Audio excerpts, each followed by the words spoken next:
Hi, my name is Rick Bloodworth. This is the Common Sense Christian Channel, and today is Friday, so we're going to be looking at financial matters, specifically the area of whether or not we should purchase a new car, or even lease a car, or buy a nice used car with a loan. And so the things we'll be looking at today will hopefully be some statistics and some numbers that you can readily use for whatever situation that you're in to help you determine whether or not you can afford that new car that you may be looking at. So, according to the U.S. Bureau of Labor, the average annual salary in America, this was for the fourth quarter of last year, so pretty recent statistics, was $59,384. So I just rounded that up to $60,000. That's the average annual salary for most Americans. Some make quite a bit more.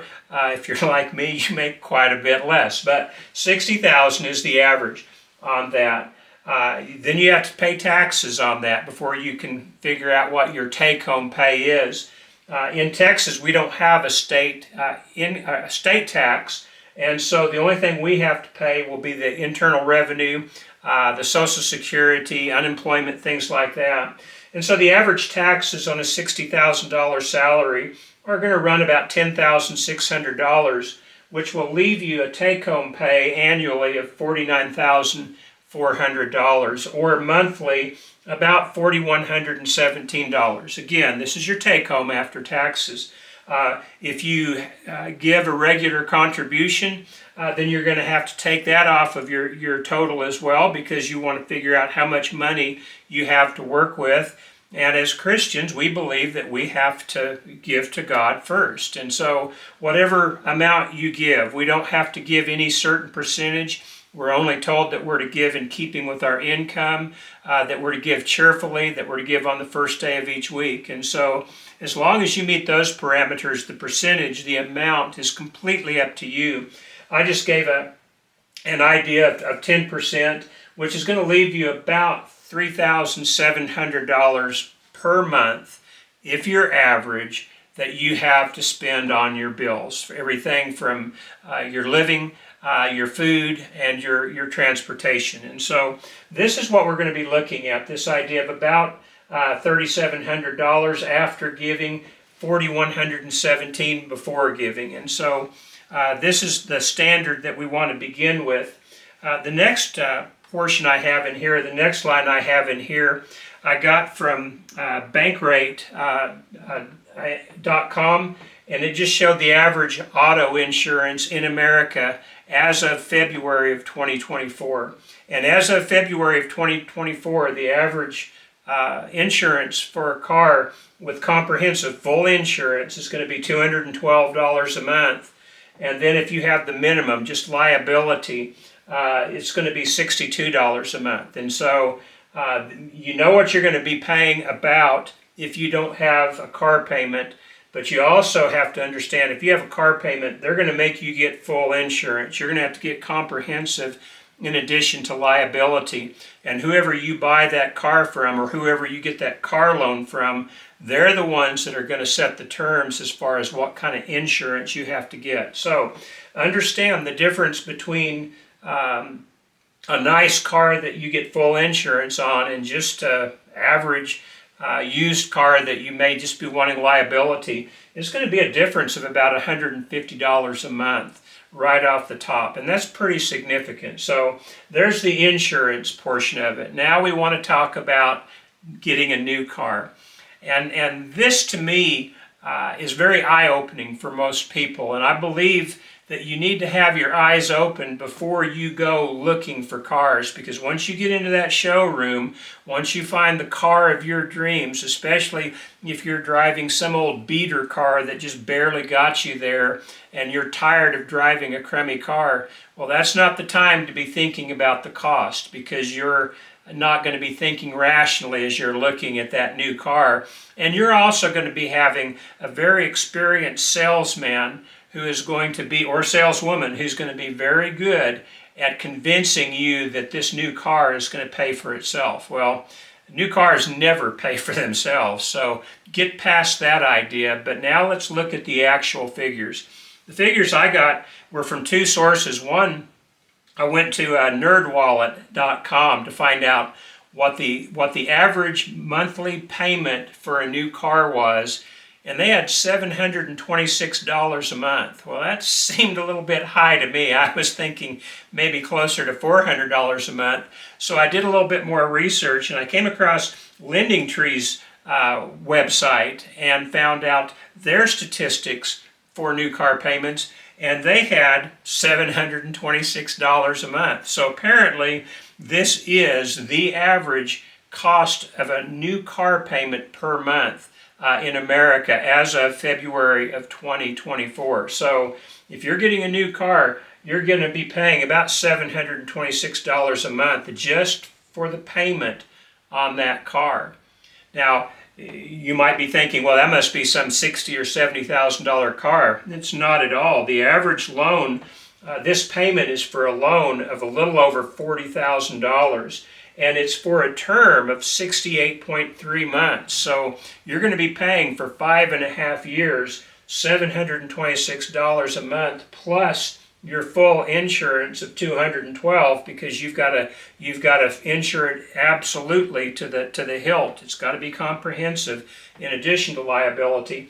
So your total monthly payment on a new car is going to be $938, $726 for the actual payment, plus another $212 for insurance. And so that's a pretty good fee, and that's something that you really want to be taking into consideration, especially if you're on this average income or a little bit lower than that.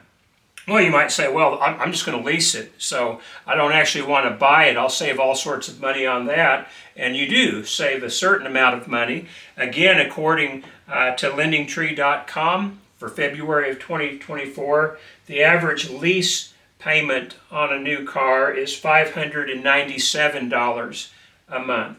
And that's just going to be a 36-month lease, but obviously at the end of that 36 months, you have to give the car back, and you can't have over their prescribed mileage on that. Most of these lease cars are going to have a maximum of somewhere between 15 and 20,000 miles per year that you're able to drive on that. And if you go over that, the penalty is significant. And so anyway, a payment for a new car, a lease car, is going to be about $597 a month. You're going to have the full insurance, again, of $212.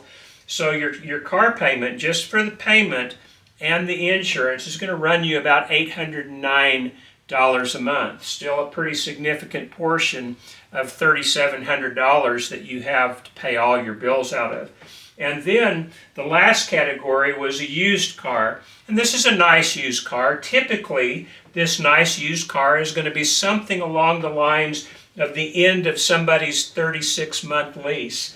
And then that leasing company is going to sell that car as a used car. And it's going to, the typical loan for this is going to be about $27,000, a little more than that.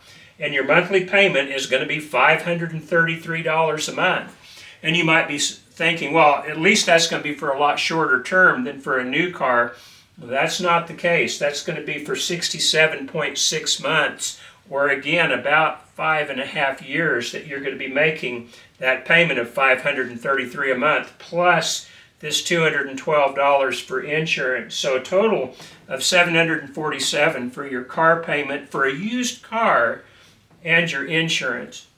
There's something else about these insurance figures that you want to keep in mind, and that's why your car payment can't go up unless somehow you get a variable rate loan for your car, which I don't think anybody's quite that dumb to do. But your insurance is going to be going up on a yearly basis, and so this figure can only go up. It's not going to go down. And so if you're looking at a new car, after you get through with your payment and your insurance, your percentage of take-home pay that's going just for the new car is going to be 23%. And that doesn't include the gas to get back and forth to places. It doesn't include the car washes, because you know you're going to want to wash your car since it's new and you want it to look good. This 23% is a huge portion of your take-home pay after contribution. And so you want to really be thinking about that. Even the lease at $809 a month, that's with the insurance, that's 20% of your take-home pay.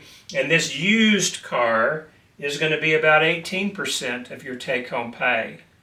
Well, you might say, well, that's okay. It's worth it to me. I'm tired of driving crummy cars. I am ready to get involved with a new car and see how the other half live. Well, the problem with that is, in addition to your car, unless you're planning on living in it, you're also going to have a home.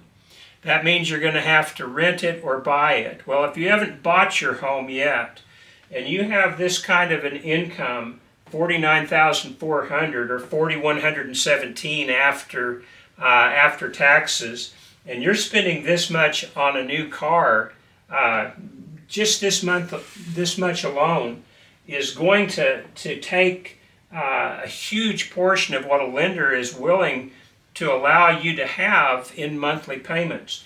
Most lenders' standards for buying a house is 28% of your take-home pay.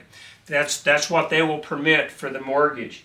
And that's good. I've got 28% to work with. I've still got some money left over, but you really don't, because their total percentage that they will allow for all loans is 36% of your take-home pay, which for $4,117 a month is going to be a total of $1,482.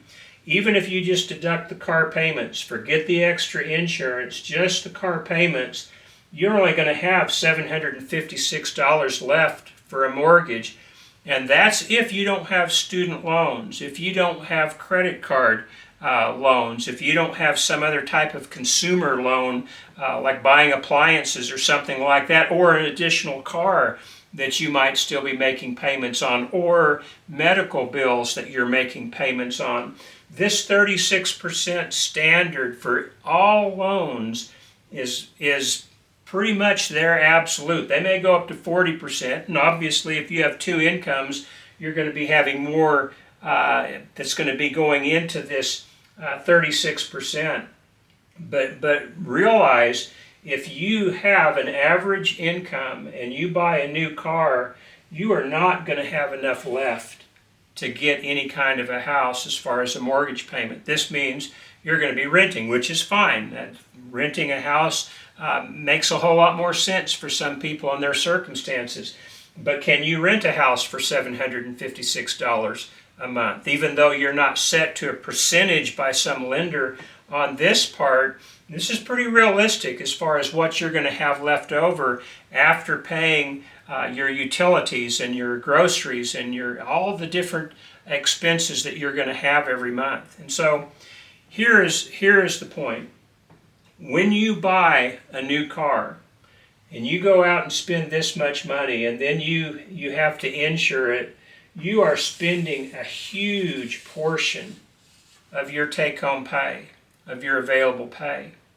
Well, you might be saying, well, I've got to have a good car. I've got to have a reliable car. I've got to get back and forth to work, and a used car just won't do it. Well, for most people, a used car will have to do it. When my wife and I first started out, we had an old 67 Dodge Dart. It was probably worth about $300 at the time. We bought a 1976 Pacer for $250 that had most of the good part already used up out of it. It wasn't fun to drive cars like that. They were always needing repairs. The gas expenses for the fuel were way more than it would have been for a new car.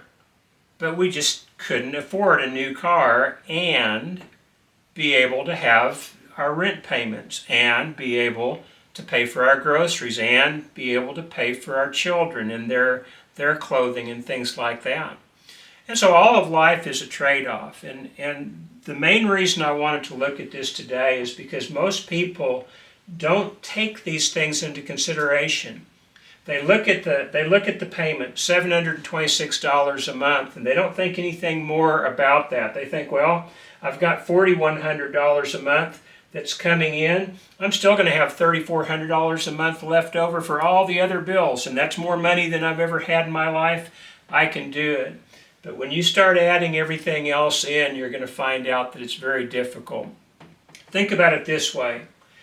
If you have to have $938 a month to pay for your new car payment and your extra insurance for that, if you are just taking that money up and saving it for a used car, that's $938 a month. That's gonna start adding up before long. Now, you obviously have to have some kind of a vehicle before you can buy the other used one, but you're not going to be paying more than about $60 a month for insurance on that, because it's probably not a car that has a loan on it, and it's probably not that nice of a car in the first place.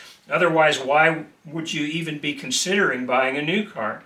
So, but if you've got extra money set aside each month because you're not making a new car payment, that'll add up pretty quick. After about 10 months, you're going to have a pretty significant amount of money to put into a decent used car.